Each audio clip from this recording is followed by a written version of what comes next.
வணக்கம். இந்த ஆழமான விளக்கத்தொகுப்பிற்கு உங்களை வரவேற்கிறேன். இன்னைக்கு நாம பார்க்க போற விஷயம் ரொம்பவே சுவாரஸ்யமானது. அதாவது கிளாசிக்கல் மார்க்சிய லெனினிய கோட்பாடுகள், கம்யூனிஸ்ட் ஒழுக்கம், அப்புறம் பாட்டாளி வர்க்க கல்வி.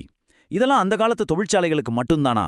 இல்ல இன்றைய நவதாராளவாத சூழலிலும், குறிப்பா சொல்லணும்னா இந்த தகவல் தொழில்நுட்ப யுகத்திலையும் எப்படி பொருந்ததுன்னு மூலக்கட்டுரைகள் என்ன சொல்லுது அப்படிங்கிறத ரொம்ப தெளிவாவும் நடுநிலையோடு நாம அலச போறோம். எது பாட்டாளி வர்க்க புரட்சிக்கு உதவுதோ அதுவே கம்யூனிச ஒழுக்கம். இது விளாடிமிர் லெனினோட ரொம்ப ஃபேமஸான ஒரு மேற்கோள்.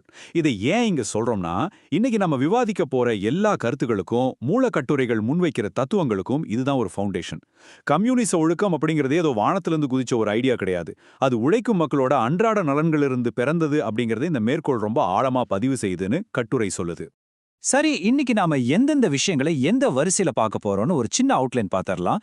முதல்ல தத்துவமும் ஒழுக்கமும், அடுத்து ஒரு சிறந்த கம்யூனிஸ்ட் எப்படி இருக்கணும், மூணாவதா தவிர்க்க வேண்டிய சீரழிவுகள், நாலாவதா பாட்டாளி வர்க்க கல்வி, அப்புறம் கடைசியா இது எல்லாம் நவதாராளவாதம் மற்றும் இன்றைய ஐடி யுகத்துக்கு எப்படி மேட்ச் ஆடுதுன்னு பார்க்க போறோம். ஸ்ட்ரெயிட்டா விஷயத்துக்குள்ள போயிடலாமா?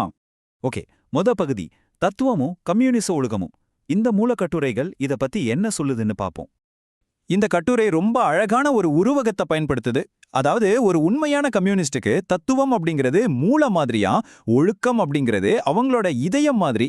யோசிச்சு பாருங்க, வெறும் மூளை மட்டும் வேலை செஞ்சா போதுமா? இதயம் இல்லாம நம்மளால இயங்க முடியுமா? முடியாது இல்லையா? அதே மாதிரிதான் தத்துவ தெளிவுங்கிற மூளையும் கம்யூனிசம் ஒழுக்கம்ங்கிற இதயமும் ஒன்னா சேரும்போது மட்டும்தான் ஒரு உண்மையான புரட்சியாளன் உருவாகிறான் அப்படின்னு இது ரொம்ப ஸ்ட்ராங்கா சொல்லுது. இந்த இடத்துல லெனின் முன்வைக்கிற ரெண்டு முக்கியமான கோட்பாடுகளை பத்தி கட்டுரை பேசுது. முதல் விஷயம் வர்க்க சார்பு. முதலாளித்துவ ஒழுக்கம்ங்கிறது பொதுவா தனிநபர் சொத்துரிமையும் சுரண்டலையும் பாதுகாக்கும் இல்லையா? ஆனா கம்யூனிசம் ஒழுக்கம் அதுக்கு நேர்மாறா சுரண்டலை ஒழிச்சு கட்டுறதுல ரொம்ப உறுதியா நிக்குது. ரெண்டாவது பாயிண்ட் ரொம்ப ரொம்ப முக்கியம். ஒருத்தரோட தனிப்பட்ட நலனை விட அந்த வர்க்கத்தோட நலன், கட்சியோட நலன், அப்புறம் ஒட்டுமொத்த சமூகத்தோட நலனுக்கு தான் எப்பவுமே ஃபர்ஸ்ட் பிரியாரிட்டி கொடுக்கணும்னு கட்டுரை ஆணித்தரமா விவாதிக்குது. அடுத்ததா இரண்டாவது பகுதி. சரி, இதெல்லாம் தியரி. பிராக்டிக்கலா ஒரு சிறந்த கம்யூனிஸ்டா ஒருத்தர் தன்னை எப்படி தயார்படுத்திக்கணும்னு வரலாற்று அறிஞர்கள் என்ன சொல்றாங்கன்னு பாப்போம். லியூ ஷாவோகி எழுதிய ஒரு வரலாற்று சிறப்புமிக்க புத்தகத்திலிருந்து 3 தூண்களை கட்டுரை லிஸ்ட் பண்ணுது. நம்பர் 1, தத்துவவார்த்த உறுதி. அப்படின்னா மார்க்சிய லெனினிய தத்துவத்தை சும்மா மேலோட்டமா இல்லாம ரொம்ப ஆழமா படிக்கிறது. நம்பர் 2, புரட்சிகர நடைமுறை. படிச்சதோட மட்டும் நிறுத்திடாம மக்களோட கள போராட்டங்கள்ல நேரடியா இறங்கி வேலை செய்யறது. நம்பர் 3, சுய விமர்சனம். நம்மகிட்ட ஒரு வேலை ஏதாவது குட்டி முதலாளித்துவ எண்ணங்களோ தவறுகளோ இருந்தா அதை ஈகோ பார்க்காம ஒத்துக்கிட்ட சுய விமர்சனம் செஞ்சு திருத்திக்கிறது. இந்த 3 ஒரு போராளிக்கு ரொம்ப ரொம்ப அவசியம்னு மூலக்கட்டுரை சொல்லுது. இந்த மாதிரி ஒழுக்க பண்புகள் எல்லாம் ஒருத்தர்கிட்ட சேரும்போது அங்க ஒரு புதிய மனுஷன் உருவாகிறதா கட்டுரை சொல்லுது. அந்த புதிய மனிதன் யார் தெரியுமா? சாதி, மதம், இனம்னு எல்லா பாகுபாடுகளையும் தன்னோட சொந்த வாழ்க்கையில தூக்கி எறிஞ்சவன், பெண்களை சமமா மதிக்கிறவன், ஒடுக்குமுறைகளுக்கு எதிரா எந்த சமரசமும் இல்லாம துணிஞ்சு நிக்கிறவன், அது மட்டும் இல்லாம கடினமான உழைப்பையும் ரொம்ப சிம்பிளான ஒரு வாழ்க்கையும் விரும்புறவன். இந்த பண்புகள் ஒரு தனி மனிதனை செதுக்கிறதோட நிக்காம ஒட்டுமொத்த அமைப்பையுமே யாருமே அசைக்க முடியாத ஒரு பலமான கோட்டையா மாத்துதுன்னு ஆசிரியர் உணர்த்துறார். சரி, இப்போ 3வது பகுதிக்கு வருவோம். ஒரு அமைப்பு இவ்ளோ ஸ்ட்ராங்கா இருந்தாலும் அதை உள்ள இருந்தே கொஞ்சம் கொஞ்சமா அழிச்சிடக்கூடிய ஆபத்துகள் என்னென்ன? தவிர்க்க வேண்டிய அந்த சீரழிவுகள் என்னென்ன? ஒரு இயக்கத்தோட தத்துவவார்த்த தூய்மையை கெடுக்கக்கூடிய 3 முக்கிய சீரழிவுகள் இருக்குன்னு கட்டுரை வரையறுக்குது. ஃபர்ஸ்ட், பிழைப்புவாதம். அதாவது கட்சியோட பேரையோ செல்வாக்கையோ பயன்படுத்தி தனக்கு பர்சனலா லாபம் தேடிக்கிறது. செகண்ட், அதிபரத்துவம். இதை நாம ஈஸியா பியூரோக்ரசின்னு சொல்லலாம். மக்கள்கிட்ட இருந்து முற்றிலுமா விலகி ஏதோ மேலதிகாரி மாதிரி அதிகாரத்தை ஒரு இடத்துல குவிக்கிறது. தேர்ட், தாராளவாதம். இது ரொம்ப டேஞ்சர். அமைப்புக்குள்ள நடக்கிற தவறுகளை பார்த்தும் பார்க்காத மாதிரி இருக்கிறது, இல்லனா எந்த கொள்கையும் இல்லாம சும்மா அட்ஜஸ்ட் பண்ணிக்கிட்டு சமரசம் செஞ்சுக்கிறது. இந்த 3 இருந்தா அது சித்தாந்தத்தையே அழிச்சிடும்னா ஆசிரியர் ரொம்ப ஆணித்தரமா பதிவு செய்றார்.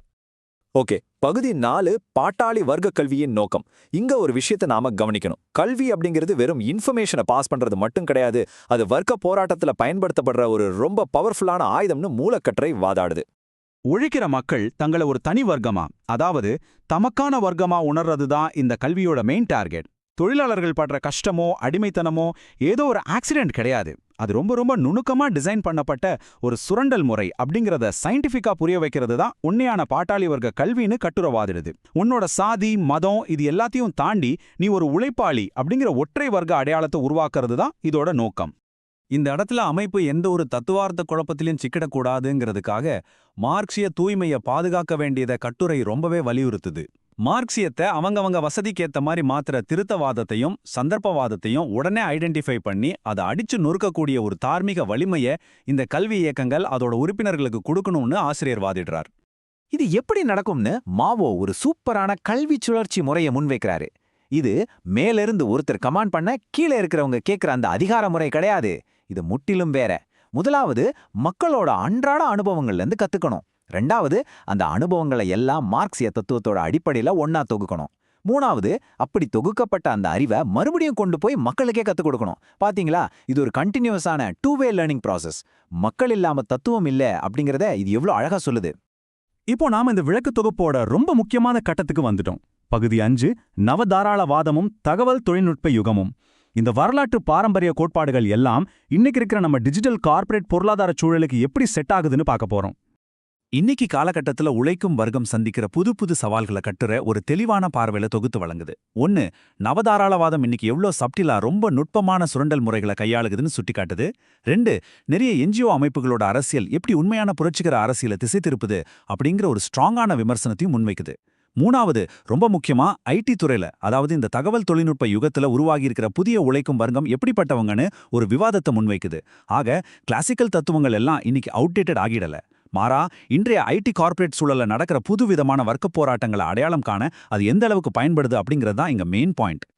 இந்த கட்டுரைகளோட ஒட்டுமொத்த மையக்கருத்தையும் ஒரே வரியில சுருக்கமா சொல்லணும்னா, மார்க்சிய லெனினிய கல்வி அப்படிங்கிறது 4 சுவத்துக்குள்ள நடக்கிற ஒரு கிளாஸ் ரூம் கிடையாது. அது நேரடியா போர்க்களத்துல வழங்கப்படுற ஒரு பயிற்சி. அதாவது தத்துவ தெளிவு, வர்க்க உணர்வு, எந்த இடத்துலயும் சமரசம் செஞ்சுக்காத ஒரு போராட்ட குணம், இது எல்லாமே ஏதோ புத்தகத்துல படிக்கிற தியரியா மட்டும் இல்லாம இன்றைய நவீன ஐடி தொழிலாளர்களுக்கும் அது ஒரு கண்டினியூஸான பிராக்டிக்கல் பயிற்சியா இருக்கணும்னு ஆசிரியர் அடிச்சு சொல்றார். நிறைவா உங்களை யோசிக்க வைக்கிற ஒரு ஆழமான கேள்வியோட இந்த அலசலை நம்ம முடிக்கலாம். இன்னைக்கு நம்ம பார்த்த இந்த வர்க்க உணர்வும் பாரம்பரிய மார்க்சிய ஒழுக்கமும் இனி வரப்போற சென்ட்ரலைஸ்ட் இல்லாத அந்த பரவலாக்கப்பட்ட நாளைய ஐடி டிஜிட்டல் பணிச்சூழல்கள்ல எப்படிப்பட்ட தாக்கங்களை மாற்றங்களை உருவாக்கும். கொஞ்சம் சிந்திச்சு பாருங்க. இந்த விளக்கத் தொகுப்பு உங்களுக்கு ரொம்பவே பயனுள்ளதா இருந்திருக்கும்னு நம்புறேன். உங்களோட சிந்தனைகள் தொடரட்டும்.